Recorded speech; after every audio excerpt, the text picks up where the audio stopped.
Breaking news మాజీ మంత్రి పేర్ని నాని చుట్టూ ఉచ్చుబిగుస్తోంది. వేలాది సంఖ్యలో నకిలీ ఇళ్ల పట్టాలు తయారు చేసి పంపిణీ చేశారని ఆరోపణలు వినిపిస్తున్నాయి. 2024 ఎన్నికల్లో కుమారుణ్ణి గెలిపించేందుకు ఈ కుట్రకు తెరలేపారని తెలుస్తుంది. ఎంఆర్ఓ కార్యాలయంలోనే నకిలీ పట్టాలను ముద్రించారని, వాటిపై బదిలీపై వెళ్లిన ఎంఆర్ఓ సంతకాలు చేశారని తెలుస్తుంది.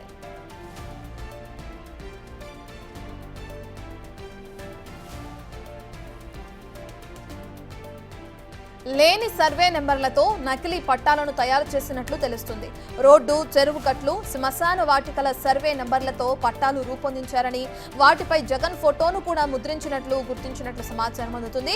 ఇక మొత్తం 10,000 నకిలీ పట్టాలను గుర్తించడంతో ఈ వ్యవహారంపై జాయింట్ కలెక్టర్ ఫోకస్ చేశారు. ఇప్పటికే పట్టాలని స్వాధీనం చేసుకున్న అధికారులు దర్యాప్తునకు ఆదేశించారు. ఈ వ్యవహారంలో ఇప్పటికే ఒక వీఆర్ఓపై సస్పెన్షన్ వేటు పడింది.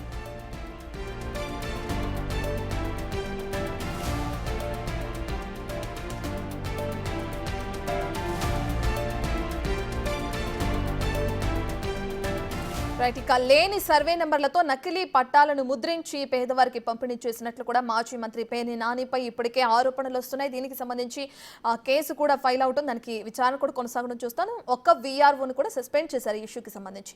మరి ఈ విచారణ ఏ విధంగా కొనసాగుతుందనే డీటెయిల్స్ అందించడానికి మా ప్రతినిధి శివ అందుబాటులో ఉన్నారు.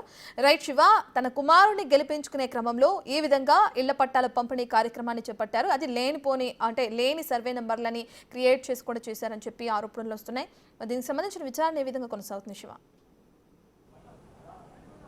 ప్రయత్నం మొత్తం మీద చూసుకుంటే ఆంధ్రప్రదేశ్లో ఏదైతే 2 రకాల పందా కొనసాగుతుందని చెప్పి టీడీపీ నేతలు ఒక రకమైన అసంతృప్తి, ఆగ్రహం వ్యక్తం చేస్తున్నారు. ప్రభుత్వ అధికారుల తీరా లేకపోతే అక్కడ ఉన్న ప్రజాప్రతినిధులు తప్పో తెలియదు కానీ ఏదైతే నకిలీ ఇళ్ల పట్టాల వ్యవహారానికి సంబంధించి ప్రస్తుతం గన్నవరం మాజీ ఎమ్మెల్యే వల్లభనేని వంశీ జైల్లో రిమాండ్ ఖైదీగా ఉన్నారు.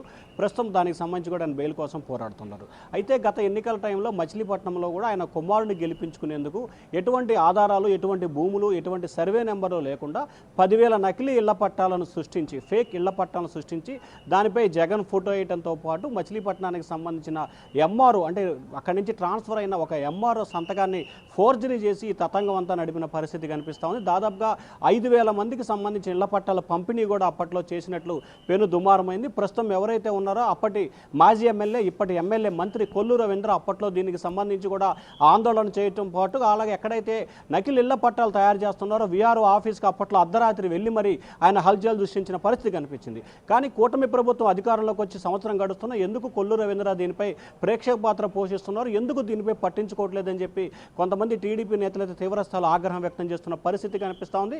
దానిలో భాగంగానే ప్రస్తుతం ఏదైతే మనం స్క్రీన్పై చూసుకుంటామో నకిలీ ఇళ్ల పట్టాలకు సంబంధించి వాటికి సంబంధించి సమగ్రమైన విచారణ నిర్వహించాలని చెప్పి కూడా డిమాండ్ చేస్తున్నారు. ఇప్పటికే ఒక వీఆర్ఓని ఈ ఘటనకు సంబంధించి సస్పెన్షన్ చేశారు. అయితే సమగ్రమైన వీటన్నిటికి సంబంధించి కూడా విచారణ చేస్తున్నట్టు జాయింట్ కలెక్టర్ తెలిపారు. రానున్న 1-2 రోజుల్లోనే ఈ వ్యవహారానికి సంబంధించి కూడా కేసు నమోదు చేసి విచారణ చేసే అవకాశం కనిపిస్తోంది. ఎందుకంటే ఒకవైపు నకిలీ ఇళ్ల పట్టాల వ్యవహారంలో వల్లభనేని వంశీ జైలుకి వెళ్ళిన పరిస్థితి కనిపించింది.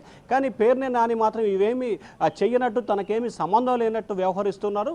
సో ఈ నేపథ్యంలో ఆయనపై కూడా కేసు నమోదు చేసి అరెస్ట్ చేసేందుకు అధికారులు సిద్ధమవుతున్నారు. అయితే ఈ తతంగం మొత్తానికి సంబంధించి 2022 నుంచి 2023 నవంబర్ వరకు జరిగినట్లు అధికారులు ప్రాథమికంగా గుర్తించారు. ఇంకా ఎక్కడెక్కడ నకిలీ ఇళ్ల పట్టాలు సృష్టించారు, ఎక్కడెక్కడ నకిలీ ఇళ్ల పట్టాలు ఇచ్చారు, ఎవరెవరికి ఈ పట్టాలు ఇచ్చారు, వారికి భూమి కేటాయించారా లేదా అనే అంశానికి సంబంధించి కూడా లోతుగా అధికారులు అయితే విచారణ చేపడుతున్నారు. ఇప్పటికే కృష్ణా జిల్లా జాయింట్ కలెక్టర్ దీనిపై సమగ్రమైన విచారణ లోలోపల చేస్తున్నట్టు తెలుస్తోంది. 1-2 రోజుల్లోనే దీనికి సంబంధించి రెవెన్యూ అధికారులు పోలీసులకు ఫిర్యాదు చేసే అవకాశం కనిపిస్తుంది. ఆ తర్వాత కేసు నమోదు చేసే అవకాశాలు అయితే స్పష్టంగా కనిపిస్తున్నాయి. మరొక వైపు టీడీపీ నేతలైతే మాత్రం ఈ అంశానికి తీవ్రస్థాయిలో ఆగ్రహం వ్యక్తం చేస్తున్నారు. నిత్యం టీడీపీ అధినేత చంద్రబాబు, లోకేష్, జనసేన అధినేత పవన్ కళ్యాణ్పై మాజీ మంత్రి పేర్ని నాని విమర్శల వర్షాన్ని గుప్పిస్తున్నారు, ఇష్టానుసారంగా వ్యవహరిస్తున్నారు.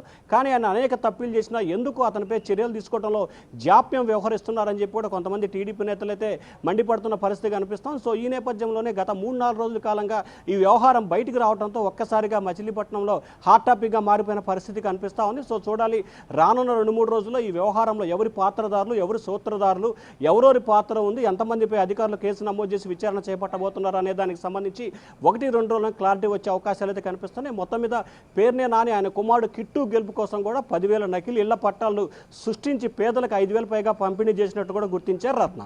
రైట్ శివ, అధికారంలో ఉన్నప్పుడు ఎటువంటి అవకతవకలకి పాల్పడ్డారో వైసీపీ నేతలు చాలా మంది ఇప్పుడు ఒక్కొక్కరుగా తెరపైకి వస్తున్నారు. అందులో భాగంగా ఇప్పుడు ఇతన్ని కూడా మనం చూస్తున్నాం. అయితే ఆ బదిలీపై వెళ్ళిన ఎంఆర్ఓ సంతకాలు ఉన్నాయి ప్రధానంగా ఆ పట్టాలపైన అని చెప్పి కూడా ఆరోపణలు వస్తున్నాయి. మరి ఒకవేళ దానికి సంబంధించి చర్యలు తీసుకుంటే ఖచ్చితంగా తనను కూడా ఎంక్వైరీ చేసే అవకాశం ఉంది, తనను కూడా సస్పెండ్ చేసే అవకాశం ఉందని కూడా తెలిసిన ఎంఆర్ఓ ఏ విధంగా సంతకాలు చేశారు, తన దగ్గర నుంచి ఈ ఇష్యూకి సంబంధించి ఎటువంటి సమాధానం వస్తుంది? అంటే ఇప్పటికే ఈ అంశానికి సంబంధించి ఆ పట్టాలకు సంబంధించి ఏ రకంగా ఎంఆర్ఓ సంతకం చేశాడా, లేకపోతే ఆ ఎంఆర్ఓ సంతకాన్ని వీరే ఫోర్జరీ చేశారా అనే దానికి సంబంధించి కూడా లోతుగా విచారణ అయితే కొనసాగుతూ ఉంది. అయితే బదిలైన ఎంఆర్ఓకి సంబంధించిన సంతకాన్ని మాత్రమే అక్కడ ప్రొడ్యూస్ చేసినట్లు కనిపిస్తూ ఉంది.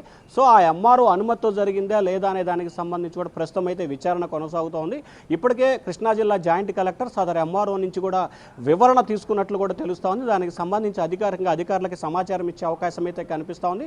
ఖచ్చితంగా దీంట్లో ఆ అధికారి అంటే ఆ ఎంఆర్ఓ పాత్ర కనుక ఉన్నట్టు తెలిస్తే ఆయనపై కూడా కేసు నమోదు చేసి సస్పెన్షన్ చేసి జైలుకు పంపించే అవకాశాలు కూడా కనిపిస్తున్నాయి. దీంట్లో ఇప్పటికీ ఒక విఆర్ఓ కూడా సస్పెన్షన్ అయిన నేపథ్యంలో మాజీ మంత్రి పేర్నే నాని, ఆయన కుమారుడు, అలాగే ఎంఆర్ఓని ప్రధాన ముద్దాయిలుగా చేర్చే అవకాశాలు అయితే